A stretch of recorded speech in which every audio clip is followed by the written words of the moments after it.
The Wade brand continues to put out great basketball products. This guy right here is no different.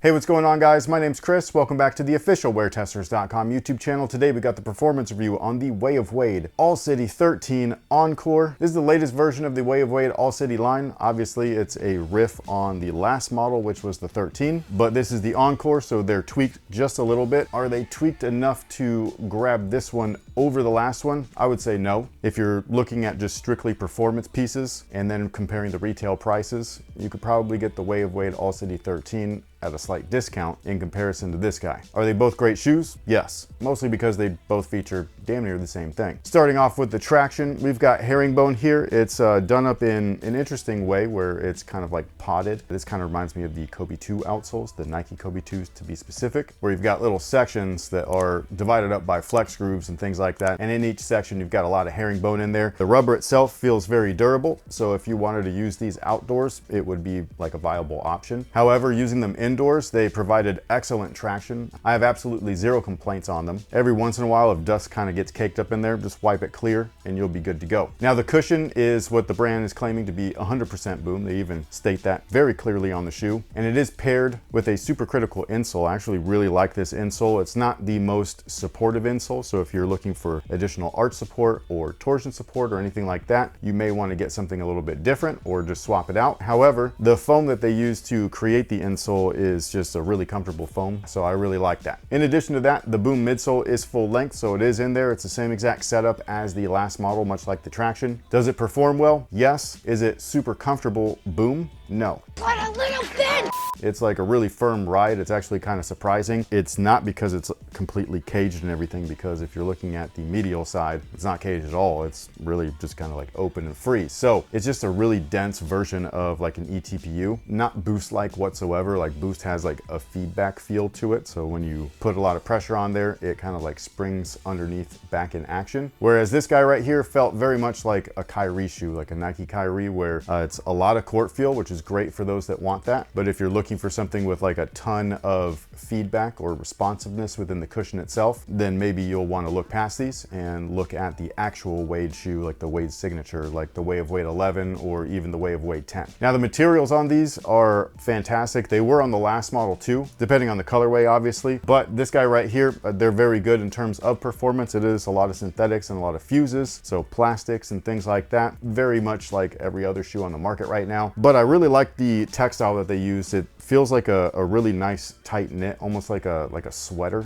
type of knit. Not to the point to where you're hot, but just to the point to where it feels like it's as premium as possible when we're talking about textiles. It kind of reminds me of like a jacquard, like if we're gonna go all the way back to the Adidas Dame 2, something like that, but more breathable. But yeah, it just feels really good on foot, breaks in super fast, damn near ready to go out the box, so zero complaints. All of the high wear areas are completely covered with the fuse section, so you've got the fuse toe, mid panel, overlays are synthetic leathers, and then just in case you needed it, which I actually like, there are additional ventilation points like at the arch as well as on the tongue. The tongue is extra ventilated and extra breathable, which I really like. But the one thing that makes this upper a little bit different than the last one is the addition of this guy right here. You got a 4-foot strap. It's interesting because the Velcro like that it attaches to, like the soft part, it goes all the way down to the footbed, but you can only like tighten it so much, you know what I mean? So unless you had like a super narrow foot, I don't see that being like super useful, but I do think that it's nice for maybe those of you guys that do need it. Now, in terms of fit, they do fit true to size. Whatever you typically wear, that is what I would recommend.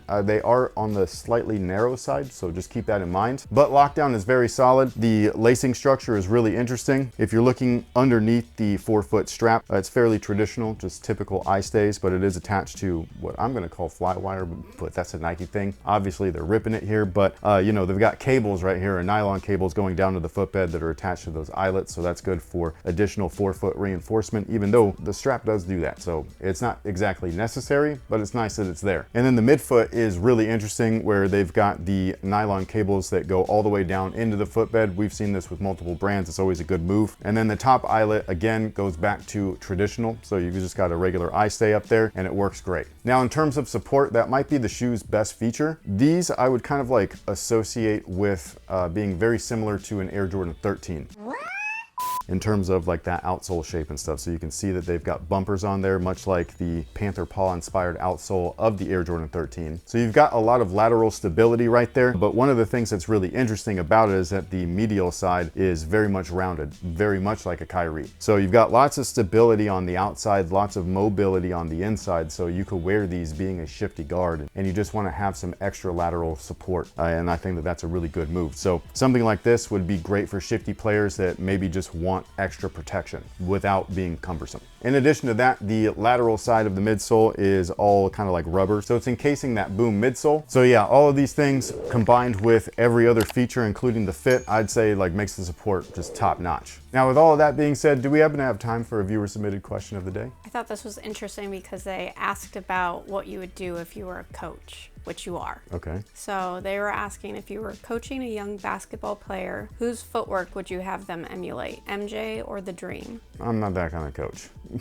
So we don't do that. You know what I mean? If you want to learn from MJ or from Hakeem, then you would go like what Kobe, Shaq, and all of them like have done. It. They would, yeah, you would either study it or you would, if you're in that position, be trained by them, which a lot of elite basketball players in the league have done. Not with MJ specifically, but with Hakeem specifically. Like a lot of people have learned directly from him, with him teaching them some of his pivot moves and stuff. That's cool. Oh, it's awesome. But usually you only get that after their like career is done. You know what I'm saying? Right. So, but you know, that is very cool to be able to pass on that type of thing. MJ, I don't think I've ever heard like stories like that outside of like, oh, I've texted him and asked him questions and stuff. I don't know if he's actually been in the gym with a current player other than like the the Wizards era and like taught stuff. And even then, I feel like he teaches, I guess, similarly to me, I guess, where like I will teach you in game and talk to you and be like, this is where you need to cut. And like, I'll be your point guard and I won't shoot and I'll just facilitate you. You know what I mean? But we're talking about like little kids. I wouldn't necessarily do that to an adult. You do it currently at the gym with like the high schoolers you run with? Yes. I've noticed. And they're very receptive. Yeah. And they get a lot better just by understanding what to do and when, to the point to where some of them pick it up really quickly and they automatically do it now. I don't even have to tell them. And so stuff like that is really cool. So the age group that I coached, really little kids, or I wouldn't say really little, they started off that way. They did start out little. Yeah, that age from 9 to 11 is what it is, right? And then like you were saying, like, you know, 13 and up, I guess, is like, but not on purpose. It's just that we're in the gym and I don't mean to coach them. It's just like they're on my team and I do want to win. And so it's like, we should do it this way and it works. But yeah, I don't necessarily teach them anyone's specific footwork. Most of the stuff that we're working on is like fundamental stuff. You know what I mean? Like making sure that their ball handling is good, making sure that they are protecting the ball while handling it. That's probably my biggest gripe, is like when you have the ball and you just kind of dribble freely in front of someone, it's like you're just asking them to take it, you know? Some of the kids really get it and some of the kids don't. One of them we've noticed just recently, he's been getting it really good. Like he protects the ball like he's a football player, you know what I mean? And I'm just like, this is sick. So much so that while watching their game this weekend, I was like, are you allowed to have your hand out that much?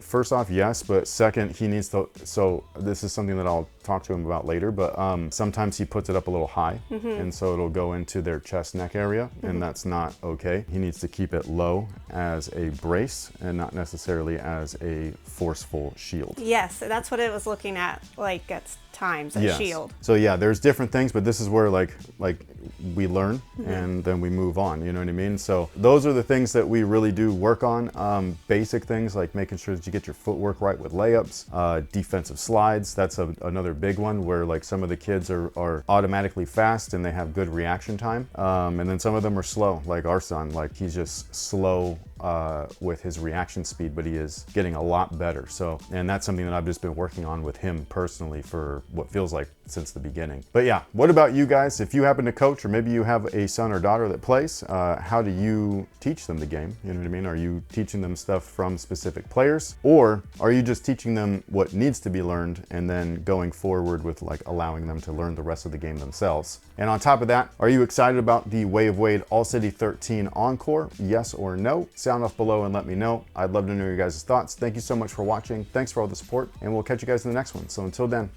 you guys have a good one.